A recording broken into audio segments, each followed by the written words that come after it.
Bonjour à toutes et à tous et bienvenue dans la tour de commandement, l'endroit où on adore parler du commandeur, ici Thibaut. Et aujourd'hui on se retrouve parce que comme moi vous avez choisi la violence. Et oui, aujourd'hui on va parler d'un deck de Commander Masters dont vous devez peut-être attendre ou même ne plus attendre des nouvelles depuis un moment. Cette vidéo sort probablement relativement tard par rapport à la sortie de l'extension. Mais aujourd'hui on va parler du deck Eldrazi déchaîné et je vais avoir 2-3 trucs à dire dessus, donc ça va être l'occasion de le faire dans cette vidéo, bien évidemment. Mais avant le tout, vous le savez, on va passer par la phase de pub, toujours aussi importante. Et voici venir la phase de pub durant laquelle nous allons vous le rappeler d'aller nous suivre sur les différents réseaux sociaux, sur Facebook, sur Twitter et sur Instagram, pour avoir toutes les news, toutes les infos de la tour de commandement, savoir quand est-ce que les vidéos sortent, mais également savoir quand est-ce que nous réalisons les différents lives sur Twitch. Et si jamais vous ne pouvez pas assister au live, vous avez les archives de la tour de commandement pour voir les replays de ces live Twitch. Nous en profitons également pour remercier les tipeurs de la tour de commandement. Sans eux, rien ne serait possible, car ils nous soutiennent financièrement chaque mois ou ponctuellement et nous permettent de continuer à investir dans les différents projets de la tour. Donc un grand merci à eux, et si jamais vous souhaitez les rejoindre, c'est dans la description de la vidéo. Bien, du coup, aujourd'hui, on va parler d'un deck purement incolore, le deck Eldrazi déchaîné de Commander Masters. Et je vous avoue que j'étais un petit peu suspicieux vis-à-vis du deck, soupçonneux, voilà, tout ça. J'étais pas trop sûr du deck à la base. Je l'ai analysé en détail et je vous avoue que j'ai eu de très bonnes surprises, mais également 2-3 petits points à éclaircir également dans la façon de jouer incolore. Façon de jouer incolore qui est quand même pas mal modifiée grâce à ce deck. Un petit peu la manière des Slivoïdes qui nous ont présenté un nouveau commandant et du coup une nouvelle façon de jouer avec les Slivoïdes, finalement, hein, c'était un peu l'objectif. Bah ici, finalement, Zulodok, le commandant de ce deck dont on va parler dans 2 petites secondes, eh bien lui aussi, il va introduire quelque chose d'un petit peu nouveau dans l'incolore. Je sais qu'il y a peut-être certaines personnes qui sont pas forcément au courant, mais actuellement j'ai un deck incolore, Kozilek, évidemment assez grand classique, donc je parle bien évidemment du Kozilek 2, et non pas du premier, et j'ai pas mal taffé en fait sur la construction de ce deck en live avec Roderick à l'époque, et j'ai continué à progresser là-dessus, et surtout à progresser sur l'exploration de l'incolore. Et du coup, il y a quelque chose, oui, je sais, je fais une introduction au deck, mais vous allez comprendre vite fait, il y a quelque chose qui revient assez souvent, c'est souvent que l'incolore, ça se contente de ramper, poser des grosses bêtes, souvent des Eldrazi, et défoncer des culs. C'est en soi une partie du plan, mais le problème c'est que si c'est uniquement ça le plan, il risque d'y avoir un petit problème, notamment qu'est-ce qu'on fait par exemple quand on ne pioche pas les cartes dans le bon ordre, qu'est-ce qu'on fait quand justement on ne pioche peut-être pas assez, parce qu'on met de la rampe mais les grosses cartes mettent du temps à venir, qu'est-ce qui se passe si le timing du deck n'est pas le bon? Et ça c'est la grande question généralement qu'on se pose quand on construit un deck incolore, ou alors quand on a construit un deck incolore et qu'on se dit « Attends, il y a un truc, il y a des problèmes avec ce deck ». Et c'est souvent là en fait où il y a des petits soucis au niveau de l'équilibrage. Aujourd'hui l'incolore, avec ce qui a été apporté dans Strixhaven, avec ce qui a été apporté également dans pas mal d'extensions depuis le retour des Eldrazi, du coup avec la bataille de Zendikar et le serment des sentinelles, eh bien il y a quand même eu de l'évolution depuis, de nouvelles cartes incolores qui ont vraiment un impact et qui sont intéressantes, même dans un deck qui tourne avec pas mal d'Eldrazi. Voilà, vu que c'est un peu l'objectif de mon propre deck. Ici on est sur un deck qui ne fonctionne pas uniquement autour des Eldrazi, c'est ça qui va être intéressant. Mais je vous avoue que ouais, il y a un bon potentiel et qu'il va falloir voir un petit peu justement quels sont les éléments qu'on a tendance à négliger dans un deck incolore, et est-ce que le deck Eldrazi déchaîné justement ne tombe pas dans les mêmes travers que ces joueurs qui essaient de construire un deck incolore et qui parfois ont l'impression de finalement pas vraiment réussir à jouer correctement. En effet, aujourd'hui on va en parler avec ce deck. Oui, l'introduction est un peu longue, mais ça vaut le coup. Parlons donc du commandant principal du deck, et nous allons parler du coup de Zulodok, à valeur du vide, qu'on a beaucoup vu au Commander Tour numéro 4, voilà, je tiens à vous prévenir. Il coûte 6 mana, dont 1 mana incolore, purement incolore, et c'est une créature légendaire Eldrazi, bien évidemment, et c'est une 7/4. Les sorts incolores que vous lancez depuis votre main, avec une valeur de mana supérieure ou égale à 7, ont cascade, c'est-à-dire que quand vous le lancez, vous allez exiler les cartes du dessus de votre bibliothèque jusqu'à révéler une carte, à exiler une carte non terrain qui coûte moins cher que le sort qui a la cascade. Et du coup, vous pouvez le lancer sans payer son coup de mana si vous le souhaitez. Et toutes les cartes qui ont été exilées qui n'ont pas été lancées de cette manière, du coup, sont mélangées et mises en dessous de la bibliothèque. Voilà. Et voilà, tout simplement. Et puis évidemment, on va recommencer, donc du coup, on fait un deuxième effet de cascade. Hop, exiler à nouveau, tac. Carte non terrain qui coûte moins cher, et on est parti. Ok. Zulodok, c'est ce que j'appelle... Alors, c'est un des commandants, des fameux commandants cascade. On en a quelques-uns qui existent dans Magic, souvent détestés, parce que évidemment, la cascade a une capacité qui peut être très forte, notamment quand on a un minimum de contrôle dessus de la bibliothèque. Je vous avoue que c'est un petit peu couillon, et en effet, ça peut partir vraiment dans tous les sens. Donc, je vous avoue que Zulodok est un commandant qui peut être très puissant dans ce genre de situation où on peut contrôler le dessus de la bibliothèque, ce qui est faisable en incolore, puisque je vais vous rappeler une carte qui existe qui s'appelle le Râtelier à Parchemin, très fort, qui avait été réédité dans Commander Legend numéro 1, et évidemment qui a beaucoup plu, d'ailleurs avec sa réédition, autant vous dire que ça a fait des heureux. Mais ici, avec Zulodok, c'est très efficace, avec la cascade en général, c'est très efficace, et malheureusement en incolore, on n'a pas beaucoup de choix. Vous pouvez évidemment jouer d'autres cartes, je pense notamment à la Toupie de Divination du Sensei, qui permet de contrôler les 3 cartes du dessus de la bibliothèque, mais c'est peut-être un petit peu léger, des fois. On n'a pas beaucoup de tutors qui permettent de mettre au-dessus de la bibliothèque, c'est très particulier. Donc je vous avoue que ouais, il y a ce petit côté où Zulodok, il n'y a pas beaucoup de moyens de contourner, mais Zulodok apporte un avantage. Je vous ai parlé en introduction du fait que il y a certaines choses qui sont négligées au niveau des decks incolores. Le premier, c'est la pioche. Le premier, c'est vraiment la pioche. Les gens se disent « Bah non, je joue incolore, je peux pas piocher. » Ouais, mais en fait, il y a plein d'artefacts et de petits sorts qui permettent de piocher en incolore, et qui sont efficaces. Zulodok n'apporte pas de la pioche, vous allez me dire. Bah non, c'est la cascade. Mais oui, mais la cascade, c'est encore mieux que de la pioche. Ce sont des sorts qu'on va aller récupérer, des cartes qu'on va aller récupérer directement depuis le dessus de la bibliothèque. Alors peut-être que ce sont pas les meilleurs au moment où vous allez les lancer, en effet, peut-être. Donc vous n'êtes pas obligé de le faire. Très bien. Mais surtout, ce sont des cartes qu'on va jouer gratuitement derrière. Et c'est efficace. Le deck contient actuellement 15 créatures qui coûtent 7 mana ou plus dans le deck. Alors vous allez me dire, ouais, c'est peut-être un petit peu léger tout ça. Pas tant que ça en fait, parce que si on commence à trop augmenter le nombre de cartes qui coûtent 7, il y a un risque énorme, toujours le même, bien évidemment, c'est celui que si Zulodok n'est pas là, si le commandant n'est pas là, et ben le deck en fait il va plus rien faire. Ou si on n'a pas assez de mana pour ramper, pour jouer les cartes à 7, et voilà, Zulodok il pourra rien faire non plus. S'il y a un déséquilibre, voilà, s'il y a trop de gros coups de mana, ça va être trop chiant en fait derrière de les jouer en fait, parce qu'il faut quand même les jouer ces cartes là, avant de pouvoir ramper. Et c'est un petit peu le souci. Mais ici ça n'est pas un souci dans le deck parce qu'il y a un bon équilibre. 15 cartes, c'est plutôt pas mal en termes de proportion pour le deck.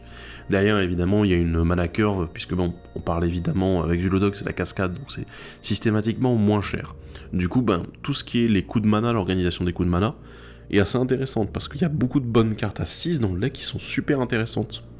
Pour le deck incolore, virtuellement des cartes à 5 aussi, voilà, parce que bon, on va aussi entre ces deux coups-là qu'on a envie d'avoir en priorité, et c'est vrai que les cartes sont relativement cool, mais ça on va détailler un petit peu plus après.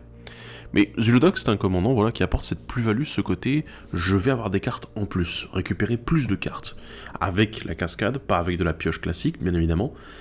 Mais il y a également un petit côté où il y a une critique que j'ai souvent entendue et que je peux pas m'empêcher de rejoindre, c'est que c'est un design un petit peu feignant. Voilà.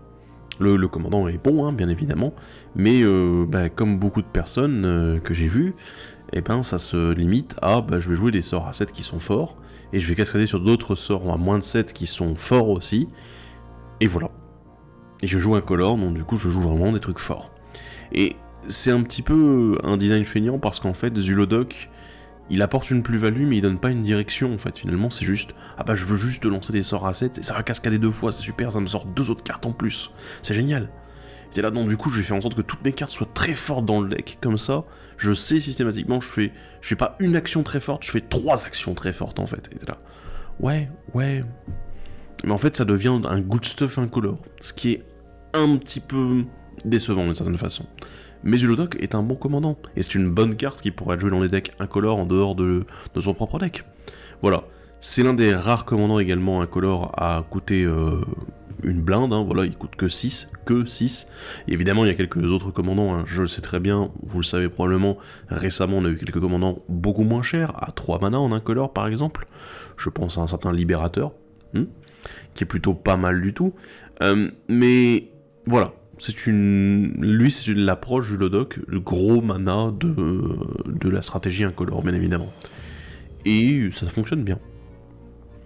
Mais on va parler du commandant secondaire maintenant. On parle de Omartis, adepte de l'Ectofeu, qui coûte 2 fois X, c'est une 0-0, esprit et naga légendaire, et il arrive sur le champ de bataille avec X marqueur +1/+1 sur lui. A chaque fois que vous mettez au moins un marqueur +1/+1 sur une autre créature incolore, vous pouvez mettre un marqueur +1/+1 sur Omartis. Et quand Omartis meurt, manifestez un nombre de cartes du dessus de votre bibliothèque égal au nombre de marqueurs sur lui. Manifester, c'est-à-dire qu'on va mettre la carte face cachée sur le champ de bataille, que ce sera une 2-2, vous pouvez regarder quelle est la carte en dessous, hein, bien évidemment, ce sera considéré comme une 2-2 incolore, du coup, et surtout, vous pouvez la retourner en action spéciale, c'est-à-dire à n'importe quel moment et sans qu'on puisse y réagir, en payant le coût de mana de la carte, si c'est une créature uniquement. Du coup, Omartis lui va dans une direction complètement différente. On est sur incolore marqueur, créature, marqueur, créature, marqueur +1/+1, t'es là, bon, ok, pourquoi pas. Ça peut ne pas être trop dégueulasse, je vous avoue, mais ça me semble bizarre de jouer ça dans un deck incolore. Il y a évidemment des créatures incolores qui existent, voilà, qui jouent avec des marqueurs. Il y en a même dans le deck. D'ailleurs, elles sont un petit peu bizarres, hein. On va en parler de certaines qui sont quand même assez efficaces, mais du coup, il y en a qui sont un petit peu étranges, et je vois pas trop l'intérêt d'Omartis en tant que commandant même. Par contre, je me dis que Omartis dans un deck, non pas incolore, mais dans un deck coloré, qui va du coup jouer sur les marqueurs +1/+1, ça peut être pas mal du tout. Ça peut même être très efficace. Si vous avez beaucoup de créatures, je sais pas si vous jouez un deck par exemple Hamza, l'éléphant blanc-vert, lui il est très bien, voilà, il fonctionne avec le fait d'avoir pas mal de créatures, tout ça. Du coup, Omartis, hop, ah bah tiens, je vais manifester des créatures quand je meurs, mais du coup, je sais qu'on peut les retourner, et bam, ça va être des créatures, parce que je vais en avoir une majorité dans le deck. C'est ça aussi, en fait, les proportions vont être assez intéressantes là-dessus. Après, Omartis, c'est un commandant qui est assez intéressant là-dessus, mais le souci, c'est que, à part le fait de se booster soi-même, et de dire, ah bah tiens, il y a quelqu'un qui gagne des marqueurs, je gagne des marqueurs aussi, il n'y a pas d'évasion. Il n'y a pas de vol, il n'y a pas de piétinement, il n'y a rien. Du coup, ce qui fait que Omartis, c'est peut-être un commandant que je trouve un peu faiblard, surtout en incolore. Là où, par exemple, en effet, dans un deck multicolore, par exemple, qui donne le vol à des créatures qui ont les marqueurs, le piétinement, éventuellement la menace, enfin voilà, vous avez compris un petit peu l'idée, mais juste qui donne des capacités, en fait, à ces créatures qui ont les marqueurs, ça fait plaisir. Omartis, c'est un commandant, enfin, c'est une carte qui va être un petit ajout très sympa. Mais en tant que tel, j'ai un peu de mal à la voir. Alors il y a probablement des gens qui vont me dire oui, mais en fait il y a des trucs à faire avec des combos et tout. Oui, moi je parle de manière générale, bien évidemment. Il y a toujours moyen de casser un commandant, enfin très souvent, mais bon, là on n'est pas là pour parler de ça, on est là pour parler de manière plus générale, bien sûr. Donc Omartis, c'est un commandant qui m'inspire beaucoup moins que Zulodok en tout cas. Et il y a un commandant réédité. C'est lui, bien évidemment. C'est Kozilek, la grande distorsion, qui nous coûte 10 mana, voilà, vous le connaissez probablement, qui permet de repiocher des cartes. Donc voilà, ça c'est un très bon avantage également, très intéressant dans ce deck, puisqu'on a de la pioche dessus, et on a l'autre chose qui fait souvent défaut en fait dans les decks incolores, à tort, bien sûr, c'est le fait d'avoir des réponses potentielles aux sorts lancés par les adversaires, à tout ce qui se passe sur le champ de bataille, etc. Et ici, on a moyen de contrecarrer avec Kozilek. Honnêtement, je le joue comme commandant, c'est pas pour rien. Justement, il compense deux des grosses faiblesses de l'incolore, même si, voilà, c'est pas une seule carte dans le deck qui me permet de compenser ces faiblesses, mais en tout cas, le fait d'avoir en zone de commandement deux compensations en une seule carte, ça fait plaisir, ça fait vraiment du bien, et puis c'est un moyen également de tuer de tuer les adversaires et de finir la partie, ce qui est plutôt sympa aussi. Donc Kozilek, très bonne carte, très bon commandant, je peux que vous le conseiller. Et ici, il fonctionne très bien avec Zulodok, bien sûr, puisque bon, il coûte 10, donc ça fonctionne bien au niveau de la cascade. Donc ouais, très bonne carte.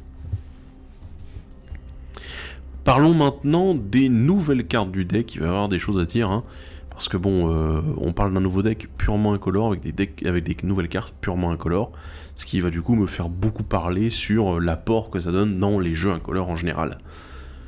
J'ai pas fini de parler ce soir, au secours. On va commencer avec une créature, un avatar qui s'appelle l'Archaïque Abscon, qui est une 3-4 pour 4 mana. Il a la vigilance, et pour 1 et en l'engageant, vous copiez une capacité activée ou déclenchée ciblée que vous contrôlez d'une source incolore. Vous pouvez choisir de nouvelles cibles pour cette copie, et les capacités de mana ne peuvent évidemment pas être ciblées. Ok, bon. Je vous avoue que les capacités activées ou déclenchées, c'est très intéressant parce que ce sont des choses qu'on va avoir tendance à utiliser. Pour ma part, sur les artefacts, j'ai tendance à l'utiliser notamment pour la pioche, récupération de cartes, gestion, etc., protection, tout ce que vous voulez. Vraiment, il y a beaucoup de choses qu'on va utiliser dans les decks incolores qui sont des capacités activées ou déclenchées. Ce qui est assez intéressant aussi, c'est que par exemple, juste pour rappel, il y a certains gros Eldrazi qui ont des effets notamment quand ils sont lancés. Ce qui fait du coup que c'est une source incolore, et c'est une capacité que vous contrôlez qui est déclenchée au moment du lancement. Ça peut être très très très très fort, dans certains cas. Et du coup, l'Archaïque Abscon, en fait, il fonctionne bien de manière générale avec les decks incolores. Je veux dire, à partir du moment où vous avez pas mal de capacités un peu à droite à gauche, ce qui va souvent être le cas, en fait, je vois pas vraiment de raison de passer à côté. Ce qui est bien, c'est qu'ils ont limité ça aux sources incolores, parce que si ça avait été n'importe quelle capacité, ça aurait pu être un peu pété. Voilà. Ce qui est un petit peu dommage, c'est que ce soit sur une créature, mais bon, faut bien trouver une limitation et éviter de faire n'importe quoi. Et parce que sinon, derrière, les joueurs, vous savez comment ils sont, vous savez comment vous êtes. Oui, vous avez tendance à faire n'importe quoi avec les cartes. Yep. Mais il est très bien, cet Archaïque Abscon. On parle ensuite d'un rituel qui s'appelle la Calamité des Titans, qui coûte 6 dont 2 mana purement incolores, et en tant que coût supplémentaire pour lancer ce sort, révélez une carte de créature incolore de votre main. Exilez chaque créature et Planeswalker avec une valeur de mana inférieure à la valeur de mana de la carte révélée. Ok, alors moi il y a un truc qui me choque, c'est le fait que ça soit chaque créature et Planeswalker, mais sans restriction au fait qu'elle soit colorée. Ce qui est très bizarre, parce que c'est quelque chose qu'on retrouve généralement chez les Eldrazi. D'habitude c'est ce côté, ah oui mais en fait, moi je défonce que ce qui est coloré, parce que c'est dans le lore, etc. Donc on a une nouvelle Vrasse, qui est plutôt pas mal du tout, qui est assez efficace pour gérer tout ce qui est le petit board, entre guillemets, c'est-à-dire les créatures un peu inférieures en termes de coût de mana. C'est vrai qu'on a quand même beaucoup de créatures, de manière générale, dans les Eldrazi, etc., les gros decks incolores qui sont à 5, 6 et plus. Et ici, Calamité des Titans, elle exploite parfaitement ce genre d'éléments, puisque derrière, dire, tiens, je révèle une créature qui coûte incolore qui coûte 5, là, oui, je vais exiler toutes les créatures et tous les Planeswalkers qui coûtent 4 et moins. T'es là, ouais, c'est pas mal. Ou si vous révélez à 6, 5 et moins, vous allez gérer 90% des bornes la plupart du temps. Voilà, si c'est en rituel, tout ça, donc bon, ça tue pas les grosses bêtes, mais généralement les grosses bêtes toutes seules, elles vont avoir un peu plus de mal. Et c'est de l'exil, ce qui est extrêmement fort, ça permet de gérer tous les sortes de réanimations, que ce soit des réanimations de Planeswalker ou des réanimations de créatures. Ce qui est ultra efficace, et comme ça touche au Planeswalker aussi, ça permet de gérer certains problèmes en fait qu'on pourra avoir en face, parce que bon, des fois les Planeswalkers font plus de value qu'un deck incolore, donc ouais, pourquoi pas. Waouh, honnêtement très bonne carte, une nouvelle gestion de masse. On enchaîne avec un nouvel éphémère, la Profanation de Réalité qui coûte 7, très intéressant pour Zulodoc. Pour chaque adversaire, exilez jusqu'à un permanent ciblé que ce joueur contrôle avec une valeur de mana paire. Inflexible, si au moins 3 mana incolores ont été dépensés pour lancer ce sort, renvoyez sur le champ de bataille une carte de permanent avec une valeur de mana impair depuis votre cimetière.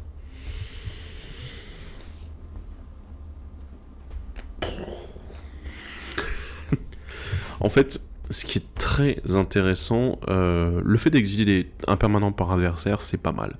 Pour cette mana, ça paraît un peu cher, mais c'est en éphémère, donc ça c'est cool. Il y a une restriction à mana pair, ce qui est très Eldrazi, voilà, faut le dire. Et derrière l'inflexible qui permet de ranimer, dites-vous que c'est quand même une réanimation potentielle pour 7 mana. Dans un deck incolore, ça sera une réanimation sûre pour cette mana en éphémère, ce qui est très fort. C'est très très très très puissant. Alors après, il y a toujours la restriction, oui, il faut que ce soit un coup de mana impair. Honnêtement, vous en inquiétez pas plus que ça, je veux dire, vous allez toujours avoir une grosse bête dans le cimetière à ranimer avec ça. Donc pourquoi pas. Mais en tout cas, moi je trouve très très bien là-dessus. Après, à vous de voir en effet de faire un petit calcul, quel nombre de sorts de créatures impaires j'ai dans mon deck, et à faire un petit compte quoi, un petit décompte. On enchaîne avec une nouvelle créature, Eldrazi, l'écorcheur de loyauté. Une créature Eldrazi qui coûte 10 dont 2 mana purement incolore, c'est une 10-10. Quand vous lancez ce sort, acquérez le contrôle d'une créature ciblée jusqu'à la fin du tour.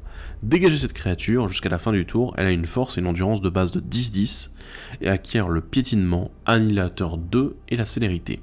Et elle a elle-même annihilateur 2. À chaque fois que cette créature attaque, le joueur défenseur sacrifie 2 permanents à l'attaque.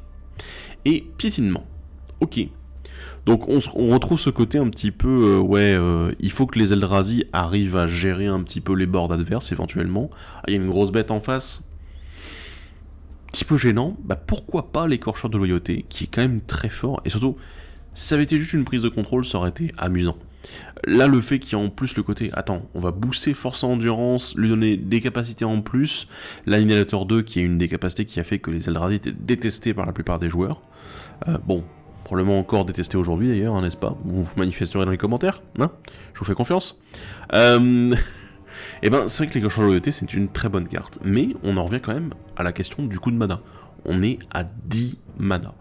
L'incolore peut faire du mana très rapidement avec tous les cailloux qui existent, mais 10 mana, c'est quand même une somme. Je veux dire, pour jouer moi-même Kozilek V2, qui coûte 10 mana aussi, je peux vous dire que voilà, il faut préparer le terrain, etc.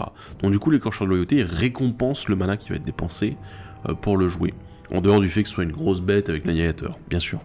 Mais il y a ce petit côté, voilà, hop, je peux piquer une créature, c'est parfait, c'est exactement ce que je veux, quoi. Donc ouais, ça fonctionne très bien dans ce deck incolore.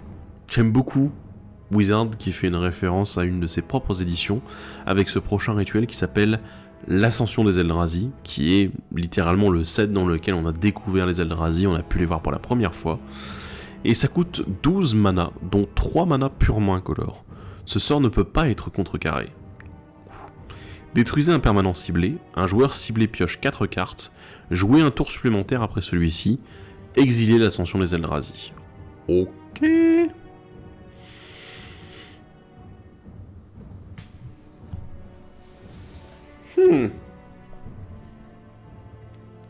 Waouh. C'est fort. Je sais même pas quoi vous dire, en fait c'est juste fort. T'es là, il y a destruction de permanent, un tour supplémentaire pour de l'incolore, ça fait très plaisir. Et la pioche. Voilà.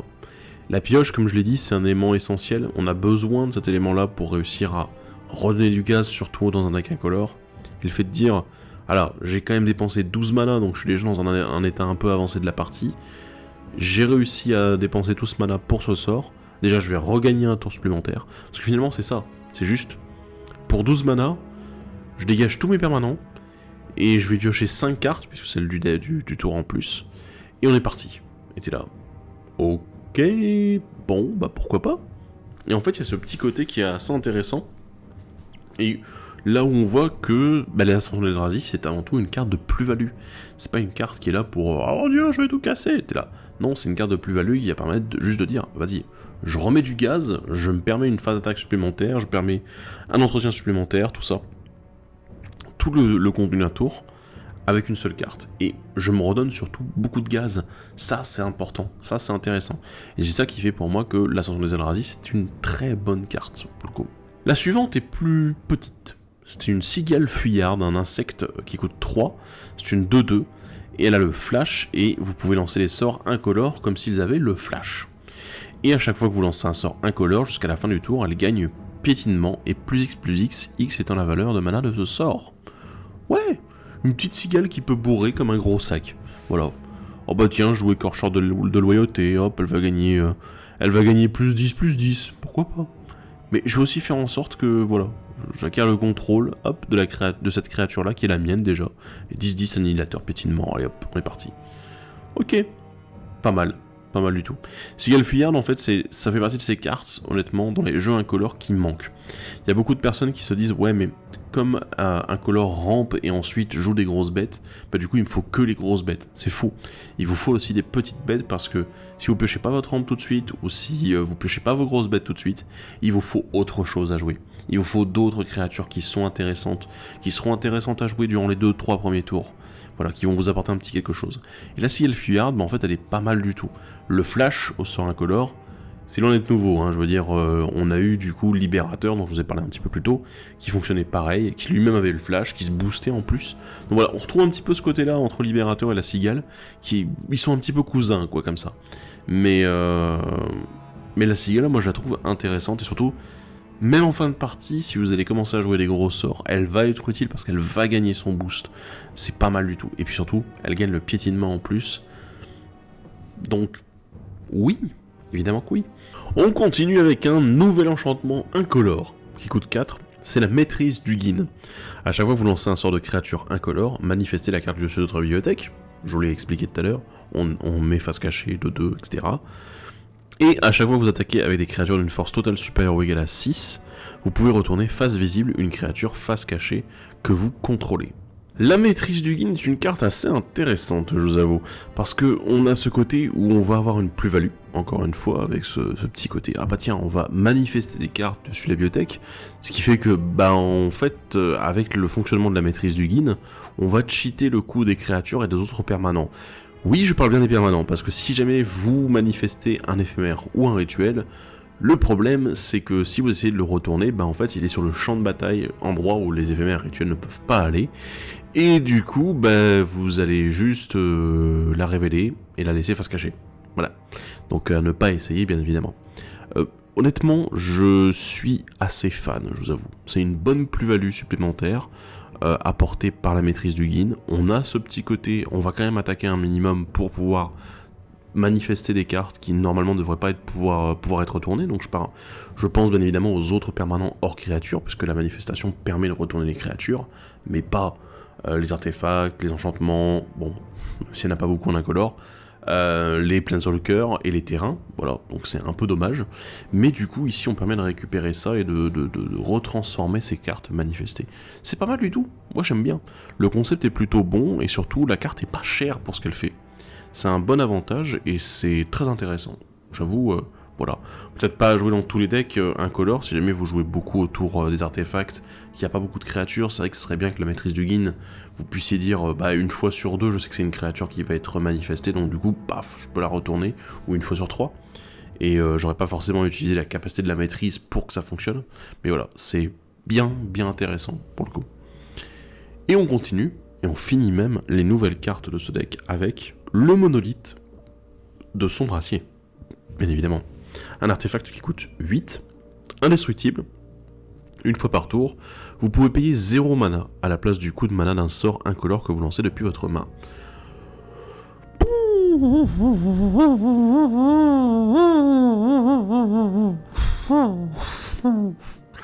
C'est fort. C'est plutôt fort. Alors après, je vous avoue que, vu que le coût du monolithe de Sombre Acier est déjà de 8, vous allez avoir envie soit de réduire son coût, soit de faire beaucoup de mana pour pouvoir en bénéficier assez vite, parce que vraiment, ce côté où, vas-y, je vais réussir à lancer un gros sort pour 0, bah oui, en effet, vous allez avoir envie, bien sûr, de l'utiliser, hein. Voilà, c'est très efficace. En plus, ce qui est très amusant, c'est que c'est une fois par tour, pas une fois pendant votre tour.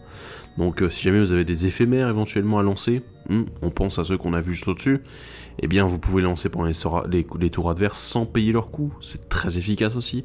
Donc ouais, je vous avoue que ça peut être pas mal. Et avec la cigale en plus qui donne le flash à vos sorts incolores, bah ça fait plaisir, parce que le monolithe dit simplement bah vous pouvez payer 0 à la place du coût. T'es là, oui, mais si je veux lancer un Eldrazi, voilà, un gros Eldrazi pendant le tour d'un adversaire, bah je dis ok, je paye 0 à la place. Très efficace en fait là-dessus. C'est une très bonne carte. Après, est-ce que je la jouerai hors d'un deck incolore? Probablement pas. Parce que si vous êtes assez fan des decks artefacts, tout ça, t'es là, ah oui, il y a quelques gros coups et tout. Ouais, mais il y a aussi des artefacts qui sont colorés, qu'on a tendance à jouer également dans les decks artefacts colorés. Et mine de rien, il y a aussi une chier de cartes à côté, qui vont être basées autour de jouer avec les artefacts, mais qui ne sont pas des artefacts eux-mêmes, qui ne sont pas forcément incolores non plus. Ce qui fait que, l'un dans l'autre, je préférerais me limiter le monolithe uniquement à l'utilisation dans les decks incolores. Mais après, si vous voulez tester ailleurs, allez-y, hein, je vous en prie. Parlons un petit peu de réédition. Et oui, on a fait le tour des nouvelles cartes, et honnêtement, pour le moment, je suis assez convaincu par ce que propose le deck. Mais maintenant, on va parler un petit peu de réédition. Je vous ai fait une liste longue comme le bras, et vraiment, je n'exagère pas. On va commencer avec de la grosse bête, pour commencer. On va commencer avec l'artisan de Kozilek, Kaldra parachevé, et lui qui trahit. Vous remarquerez que toutes ces cartes sont au-dessus de 7 mana, ou à 7 mana pile, ce qui du coup fonctionne avec Zulodok, très intéressant. Eh bien, alors, je vais commencer avec les deux Eldrazi qui sont là, qui encerclent Kaldra, j'ai envie de dire. Tous les deux ont quand même des effets assez efficaces. Kozilek au lancement, enfin l'artisan de Kozilek au lancement, j'ai envie de dire que c'est un gros classique. Aujourd'hui, c'est une carte qu'on retrouve dans beaucoup de decks pour réanimer un petit peu avec des gros coups. Toujours très efficace dans les jeux incolores, rien à dire. Lui qui trahit, qui est vraiment une carte de gros salaud, hein, on va pas se mentir. Là-dessus, ce petit côté, ah bah tiens, ça tombe bien, je joue annihilateur et vas-y, je vais récupérer tout ce que tu vas annihiler. Oui, c'est efficace. C'est dégueulasse, oui, je suis d'accord, hein, je le joue et je vous avoue qu'à chaque fois, c'est un petit peu en mode, ouais, c'est vraiment une carte que les adversaires vont focaliser, etc. Mais mine de rien, c'est très très efficace. Et en plus, c'est le plus gros coup, il me semble, du deck, ou l'un des plus gros coups du deck. Ce qui fait qu'il cascade sur quasiment l'intégralité du deck derrière. Donc du coup, éventuellement, un autre gros coup si vous avez réussi à contrôler le dessus de la bibliothèque. C'est assez efficace en effet. De l'autre côté, Kaldra parachevé, bah oui, on est sur de la bonne bête, un truc bien efficace, bien violent. Et ouais, ça fait le taf, quoi.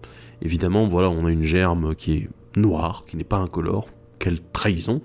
Mais c'est plutôt efficace, en effet, pour ce qu'on veut faire ici, et pour bien bourriner derrière, parce qu'il ne faut pas oublier qu'il faut, à un moment, réussir à gagner. Faire de la value, c'est une chose, mais il faut réussir à tuer les adversaires, ou à gagner soi-même. C'est important. Parlons de 3 autres grosses bêtes. Les grosses bêtes suivantes, le Triniforme Phyrexian, l'ancienne idole de pierre, et le Colosse de Métallurgie. Alors, le Triniforme Phyrexian, je peux difficilement passer à côté, parce que bah, c'est une bonne bête, tout simplement. C'est un bon gros truc assez con. Et je vous avoue que bah, le moment où j'ai vu le Triniforme Phyrexian pour la première fois faire le encore, je m'en souviens, et c'est probablement dans ce deck-ci, avec beaucoup de mana à sa disposition, que vous aurez envie d'utiliser le Triniforme en fait. Et vous aurez l'occasion, éventuellement, de le voir revenir en encore. Parce que ça fait mal, ça fait très très mal.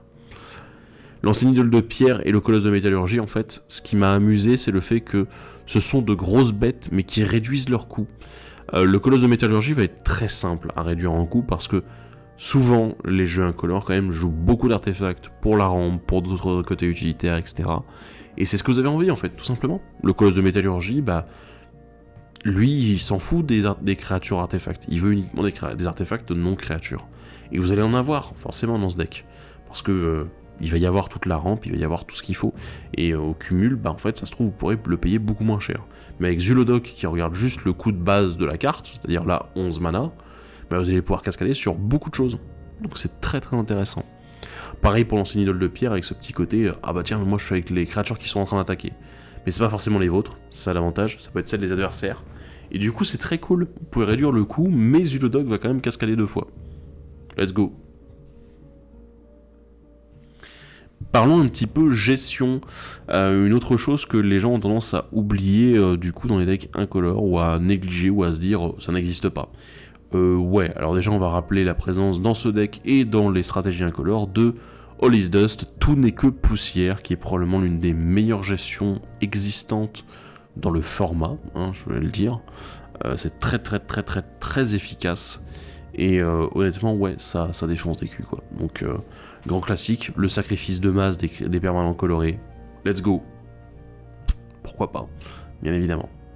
De l'autre côté, on a une carte un petit peu plus qui date du tout premier Rise of the Eldrazi, l'ascension des Eldrazi. C'est pas de ce monde, un éphémère qui est assez intéressant, qui est lui-même un Eldrazi d'ailleurs. Mais il coûte 7, encore une fois.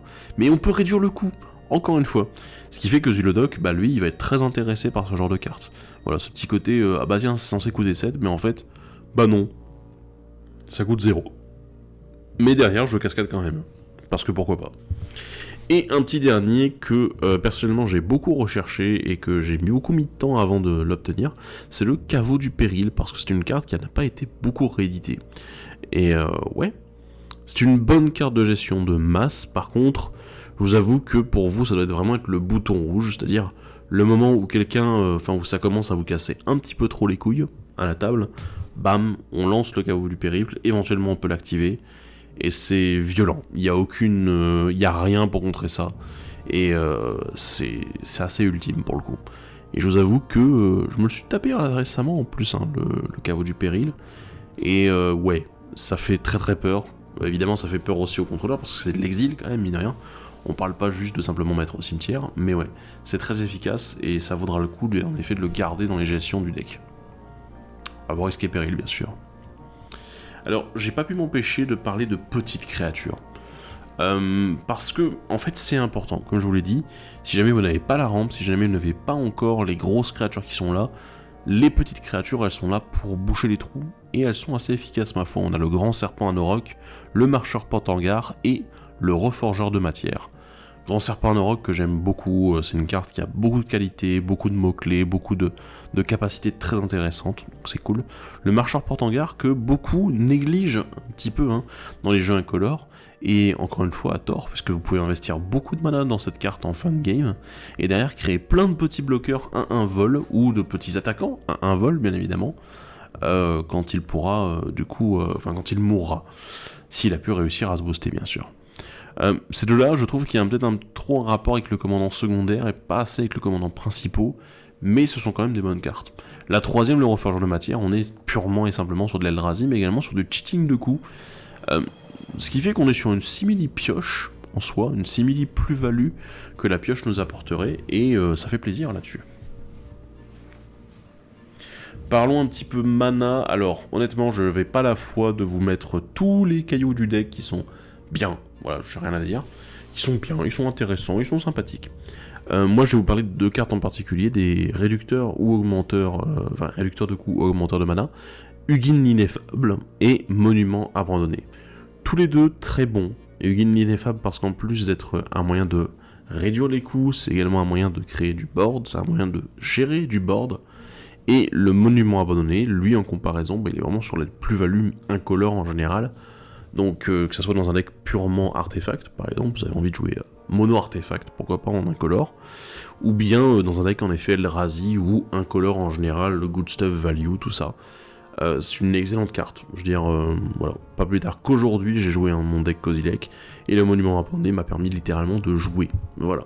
Donc une bonne, très très bonne plus-value. On va parler un petit peu pioche et cartes supplémentaires, puisque je vous ai dit c'était important en effet d'inclure ça dans un deck incolore. Alors il y en a quelques-unes, je vous ai déjà cité quelques cartes auparavant qui permettent de piocher ou d'obtenir des cartes en plus. Ici ce sont un peu les trois dernières très bonnes cartes du deck là-dessus. L'Atlas Infini, le Journal de l'Enquêteur et la Forge Mystique.